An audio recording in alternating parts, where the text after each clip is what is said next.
ایک صبح نماز فجر سے فارغ ہونے کے بعد امام احمد بن حنبل رحمۃ اللہ تعالی نے اپنا سامان سفر باندھا اور بنا کسی شاگرد کو ساتھ لیے، بنا کسی کو بتائے آپ ایک راستے پر سفر کے طور پر روانہ ہو گئے۔ آپ فرماتے ہیں کہ مجھے خود بھی نہیں معلوم تھا کہ مجھے جانا کہاں ہے اور میری منزل کیا ہے۔ سفر کرتے کرتے کرتے آپ ایک ایسی آبادی میں پہنچے جہاں ایک مسجد موجود تھی۔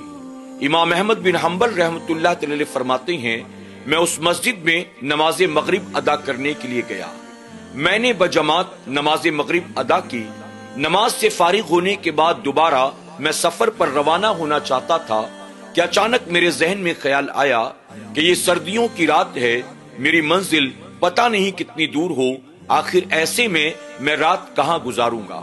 یہ سوچ کر میں مسجد ہی میں ٹھہرا رہا، حتیٰ کہ میں نے نماز عشاء بھی بجماعت ادا کر لی۔ نماز عشاء کے بعد تمام نمازی اپنے اپنے گھر چلے گئے۔ اب مسجد میں صرف میں اور مسجد کا مؤذن موجود تھے۔ مسجد کے مؤذن نے جب دیکھا کہ ساری مسجد خالی ہو گئی، صرف ایک مسافر بیٹھا ہوا ہے، تو میرے قریب آیا اور آ کر اس نے کہا، آپ اب تک گئے نہیں؟ امام احمد بن حنبل رحمۃ اللہ علیہ فرماتے ہیں، میں نے مؤذن سے کہا، میں ایک مسافر ہوں، میری منزل بہت دور ہے، میں چاہتا ہوں کہ رات میں اسی مسجد میں قیام کروں، نماز فجر کے بعد میں روانہ ہو جاؤں گا۔ مسجد کے مؤذن نے کہا، ہماری مسجد میں کسی کو بھی رات گزارنے کی اجازت نہیں ہے، بہتر ہے کہ آپ اپنی منزل کی طرف روانہ ہو جائیں۔ امام احمد بن حنبل رحمۃ اللہ تعالی نے فرمایا، یہ سردیوں کی رات ہے، منزل دور ہے، مجھے رات بھر یہاں قیام کرنے دو۔ مؤذن نے کہا، اس مسجد میں کسی کو رات ٹھہرنے کی اجازت نہیں، میں اپنے گھر جا رہا ہوں، کھانا کھا کر واپس آؤں گا اور پھر مسجد کو تالا لگا دوں گا، اس سے پہلے تم بہتر ہے کہ یہاں سے چلے جاؤ۔ آپ فرماتے ہیں کہ یہ کہہ کر مؤذن چلا گیا۔ اب میں مسجد میں بیٹھا سوچتا رہا کہ آخر میں کہاں جاؤں۔ تھوڑی دیر کے بعد مؤذن واپس آیا اور اس نے مجھے دیکھ کر کہا، اے مسافر، ابھی تک تو گیا نہیں، اگر تو اب بھی نہ گیا تو مجھے جبرن تجھے دھکے مار کر مسجد سے باہر نکالنا پڑے گا۔ امام احمد بن حنبل رحمۃ اللہ تعالی فرماتے ہیں، جب اس نے یہ کہا تو میرے دل میں خیال آیا، اے اللہ، آخر مجھ سے کون سی غلطی ہو گئی، کون سا گناہ ہو گیا کہ آج تیرے گھر میں مجھے ٹھہرنے نہیں دیا جاتا اور مجھے تیرے گھر سے دھکے مار کر نکالا جائے گا۔ میں ابھی یہ سوچ ہی رہا تھا کہ مؤذن میرے قریب آیا، اس نے میرا سامان اٹھایا اور اٹھانے کے بعد دھمکاتے ہوئے کہا، تم نکلتے ہو یا میں تمہارا سامان اٹھا کر باہر پھینکوں۔ امام احمد بن حنبل رحمۃ اللہ علیہ فرماتے ہیں، میں نے اس کے ہاتھ سے اپنا سامان لیا اور سر جھکائے مسجد سے باہر نکل گیا۔ جب میں مسجد کے باہر نکلا تو مجھے سردی محسوس ہونے لگی۔ کچھ دور جانے کے بعد میں نے دیکھا ایک نانبائی تنور میں روٹیاں بنا رہا تھا۔ میں جب اس کے قریب گیا تو تنور کی گرمی کی وجہ سے مجھے کچھ راحت محسوس ہونے لگی۔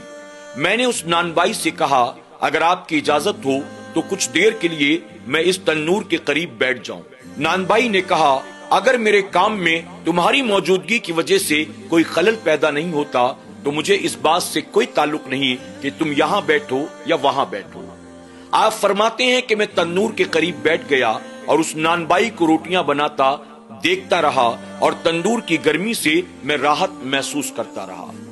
کچھ دیر کے بعد میں نے یہ دیکھا کہ وہ نانبائی جب آٹا گوندتا ہے تو آٹا گوندتے گوندتے استغفر اللہ کا ورد کرتا ہے، جب وہ روٹیاں بیلتا ہے تو اس وقت بھی استغفر اللہ کہتا ہے، جب وہ روٹیاں تندور میں لگاتا ہے تو اس وقت بھی استغفر اللہ کہتا ہے، جب پکنے کے بعد روٹیوں کو تنور سے نکالتا ہے تو اس وقت بھی استغفر اللہ کہتا ہے، جب وہ گراہک کو روٹیاں دیتا ہے تو اس وقت بھی استغفر اللہ کہتا ہے۔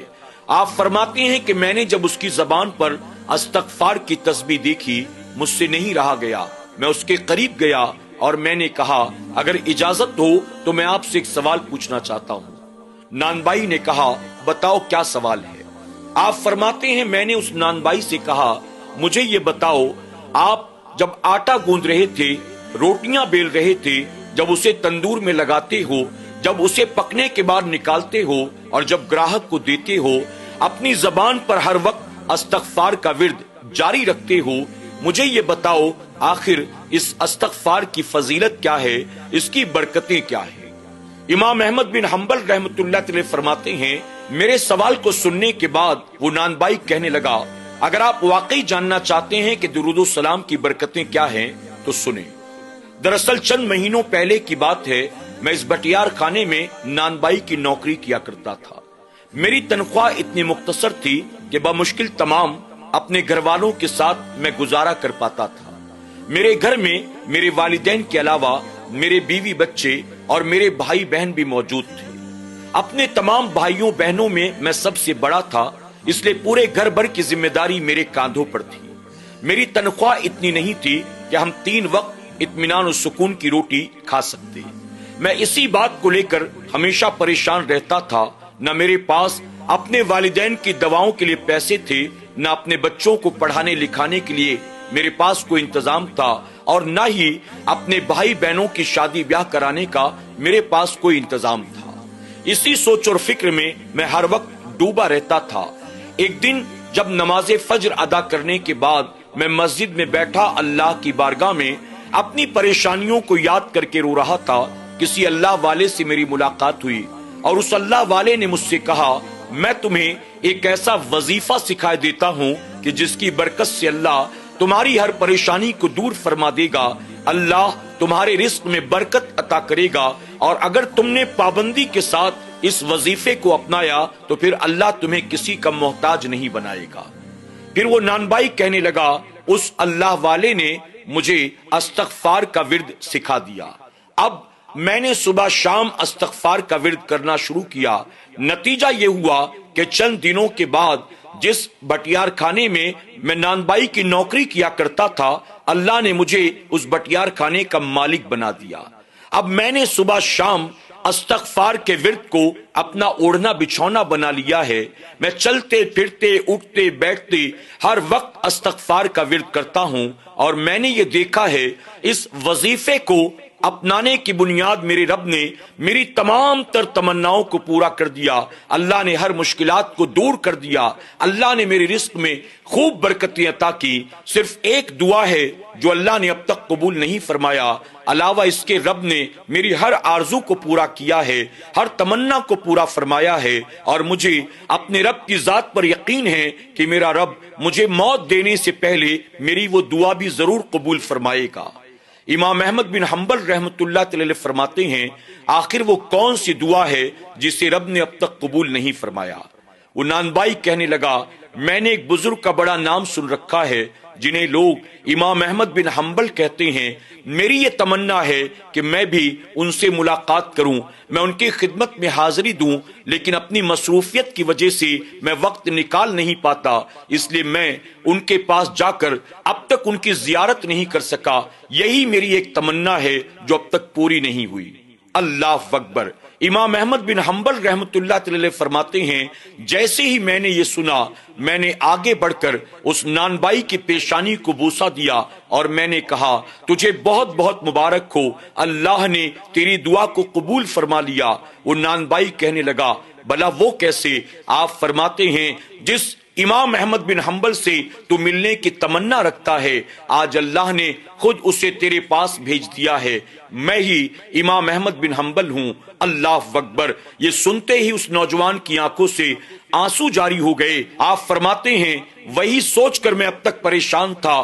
میں نماز فجر کے بعد اپنا سامان سفر لے کر نکلا، مجھے جانا کہاں تھا، منزل کیا تھی مجھے نہیں معلوم تھا، لیکن وہ بندہ جو استغفار کی کثرت کرتا ہے، اس کی دعا کو پورا کرنے کے لیے اللہ تبارک تعالیٰ نے مجھے خود اس کے پاس بھیج دیا ہے۔ اللہ اکبر۔ ناظرین اکرام، آپ دیکھیں استغفار کے وظیفے میں کتنی بڑی طاقت ہوتی ہے۔ ایک انسان اگر اسے گانٹ باندھ لے اور شب و روز اس پر عمل کرنا شروع کر دے، اللہ قرض کے بوجھ سے سبکدوسی عطا فرماتا ہے، اللہ اس کی پریشانیوں کو دور فرماتا ہے، اللہ اس کے رزق میں برکت عطا کرتا ہے، اللہ اس کی تمام دعائیں قبول فرماتا ہے، یہاں تک کہ مایوسی، ڈپریشن، پریشانی، مصیبت، بلا، اللہ ان ساری چیزوں سے اپنے اس بندے کو نجات عطا فرماتا ہے۔ ہمیں اور آپ کو بھی چاہیے ہم اور آپ بھی استغفار کی کثرت کریں، ہر نماز کے بعد کم سے کم 11 مرتبہ استغفار کی عادت بنائیں۔ اللہ ہمیں آپ کو سب کو عمل کرنے کی توفیق عطا کرے، آمین یا رب العالمین۔